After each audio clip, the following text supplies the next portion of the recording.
for me, and I think it really varies from people to people, for me that's tied to faith.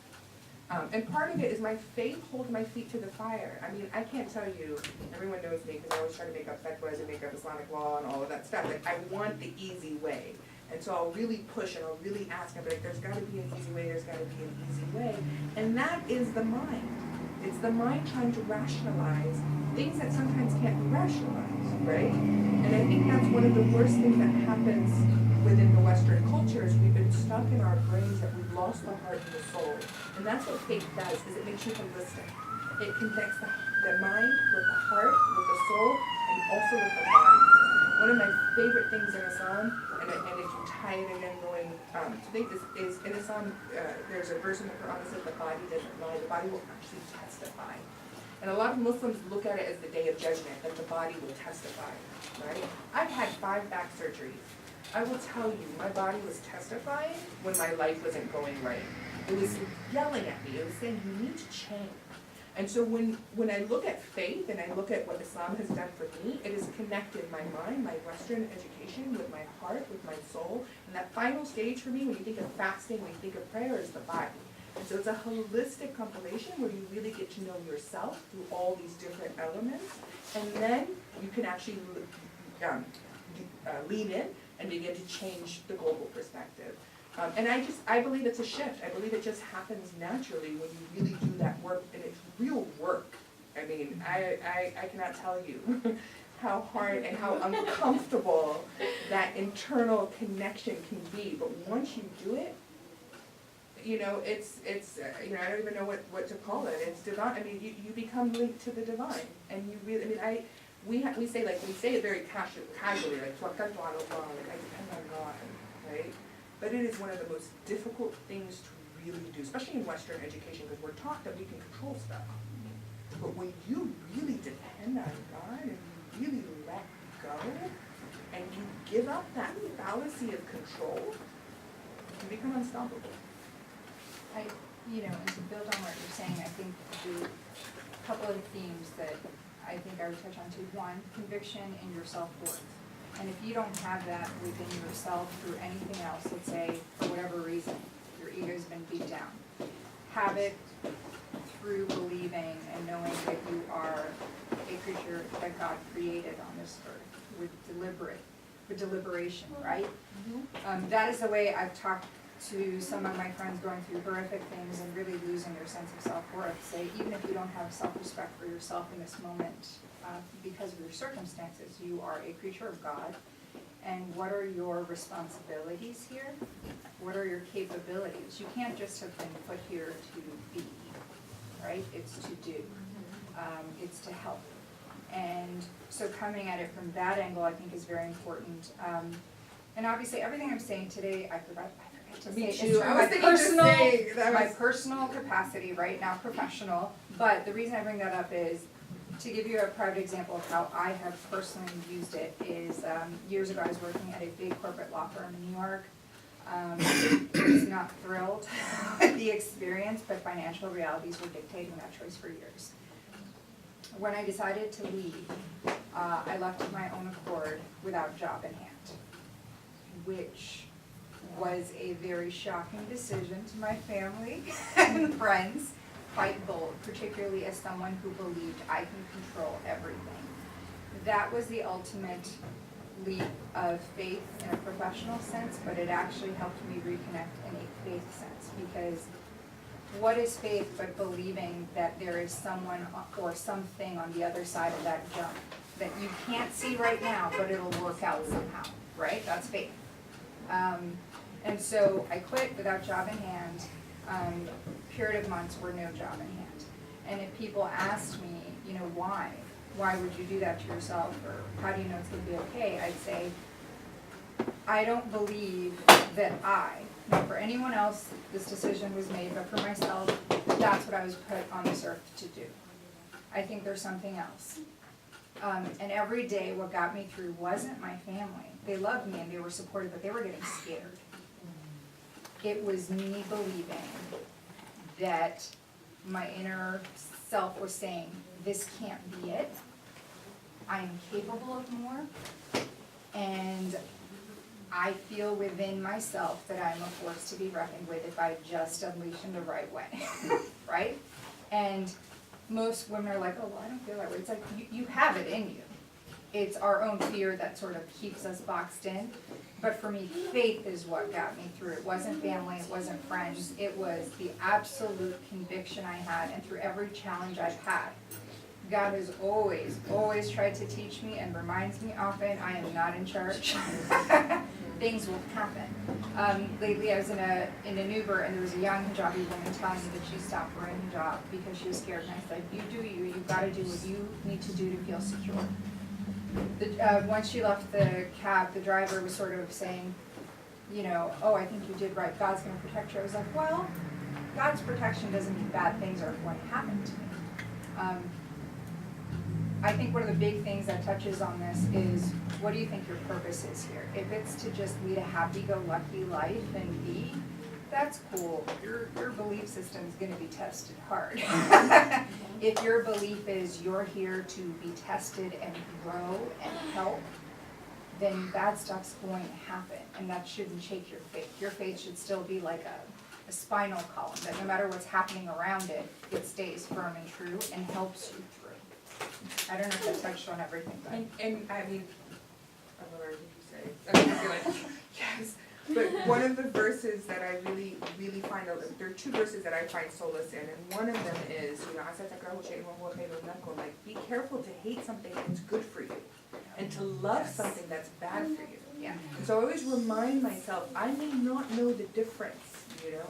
I love my cookie and cream ice cream, and finally, after years, I know how bad it is for me, you know. So I mean, like, you know, and on a more serious level, like that knowledge. And the other thing that really, especially because, you know, I go through a lot of, I work in war, I go through a lot of faith-shaking experiences where I'm just like, how can a God exist? Like, I really have that very elementary, basic question over and over.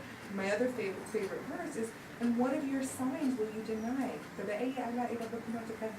of my signs do you deny? And for me, that means nature. Like, I look at nature, I look at, again, the human body, man, wow. Like, you know, like, everything that we've created, right, airplanes, everything is based on on divine creation, right? That's what has inspired us, that's what's catalyzed us. And so, whenever I have that faith-shaking experience, I spend time in nature and I ask myself, what of these signs will I deny of the divine? And it becomes harder and harder to do. And again, once you begin to realize you're part of that fabric, you're part of the fabric of the divine, then it's limitless. And there are going to be times in your life when really amazing things happen and you see the sign, right? So in my life, it was being sort of vindicated and having pulled this huge stunt of quitting a job within a job, being unemployed for months, but then finding my place as a diplomat, right? And everyone's like, oh, well, that worked out. No one remembers what I went through. But write that stuff down, because human nature is so flawed. We always forget the blessings. We always forget that we were checked in our ego for a minute. And in that moment, you're like, oh my God, I see it, you know, I see the connection, I see the sign that I was meant to do this. And then tomorrow I'll be like, God, why are you doing this to me? Yeah. You gotta break yourself out of that. I'm sorry, you wanted to? No problem. Look, I hate to cut it for a few minutes, but hold your questions. The third party came, so she's gonna share her thoughts. Then we'll come back to the question and answer period. But is she gonna read her poem? We hope so. Oh my God. We hope so. You're in for a treat. But I really, Maybe. I love the conversation. Sister Ieasha Prime.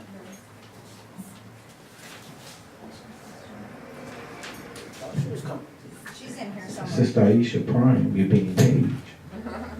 This poem gave me goosebumps when I heard it. As well as hers. You're As well as their thought. You're gonna do your poem, right, Miss Omar? yeah, you demand. I actually didn't prepare. It's on Karama's website, though. Oh, right. The video is. Go see it. But I appreciate, that's so common. But, you remember my home. I do. Bismillahirrahmanirrahim. I first want to just thank you so much, Brother Amir, for having programs like this, you know, where there are opportunities that we can actually discuss the role, the history, the place of Muslim women, and give that some context, because it's extremely key and it's extremely necessary in our time today for multiple reasons.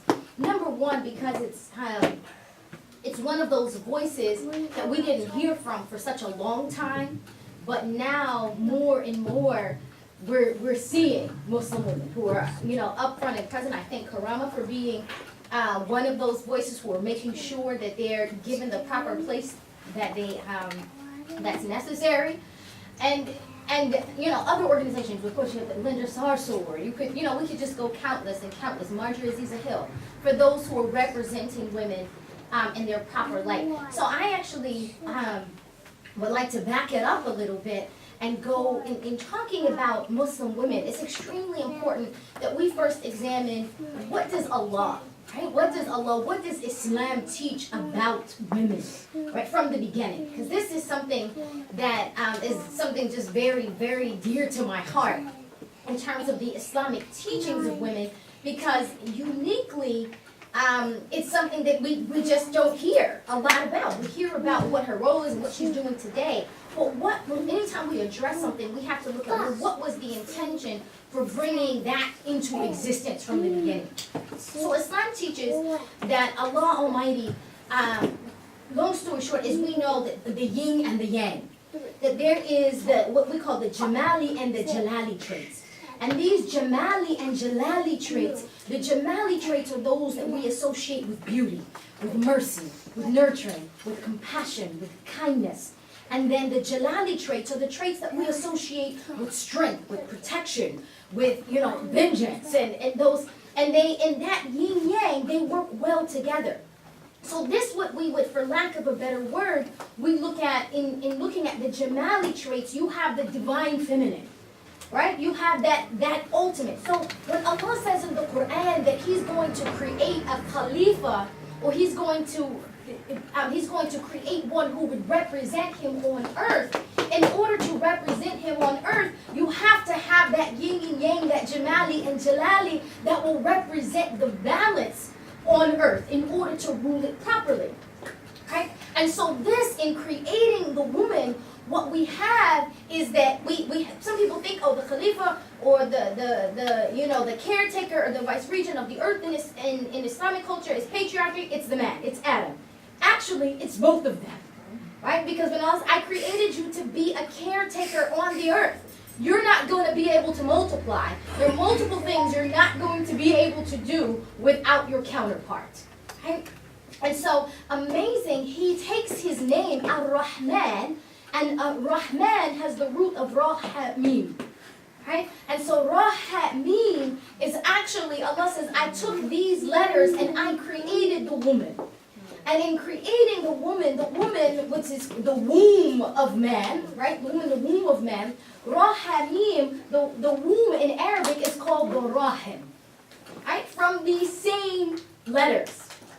And then what we find in teachings of the Prophet Muhammad, peace and blessings of Allah be upon him, he says that the womb of the woman is connected to the arsh, or connected to the throne of God. Right? So this is extremely significant.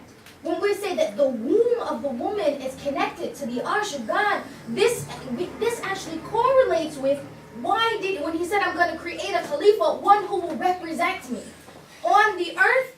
Without a doubt, she's going to be connected to me in a secret way. So when He created the woman, there's this, as we are all familiar with the story, He created Adam, and then He puts Adam to sleep, right? And He extracts something from Adam, and He begins, and then He gives her something extra. So there is a secret between Allah and the woman that happens in the absence of men. We see this tradition being carried out when we hear the stories of Mary. Mary is alone. No man in the picture. Right? When Hajar, when Allah decides, I'm going to manifest the city of Mecca, Hajar is alone. Right? She's standing as a woman, and it's because of her divine choice. It's because of her choosing to say, I'm going, if this is where God has put me, and we can focus a little bit more on the details of the story for those of you who aren't familiar. Long story short, Abraham is ordered to bring her to this land. He doesn't know where he's going, and she's with him. And then he goes up mountains, down mountains, through valleys. He gets to this barren land. Amazing. He gets to this barren land. This is important, don't miss it. He gets to this barren land, and then he's told, leave her here. Right? Leave her here. He's like, here? My wife and my child, leave her there. So he begins to leave in his answer to obedience. So she says, wait a minute, Ibrahim, where are you going? Says, he doesn't answer. Where are you going? Doesn't answer. Says, did Allah tell you to do this? Did my Lord tell you to do this? Right? He says, yes. She said, then Allah is sufficient for me. Right? Alhamdulillah. Right? She's like, then Allah is sufficient for me. Go ahead. You've got a mission. You've got a purpose. I've got a mission with my Lord right now. There's some work that me and my Lord have got to take care of. And so what begins to happen is that confirmation and that declaration of her faith in that moment brings her right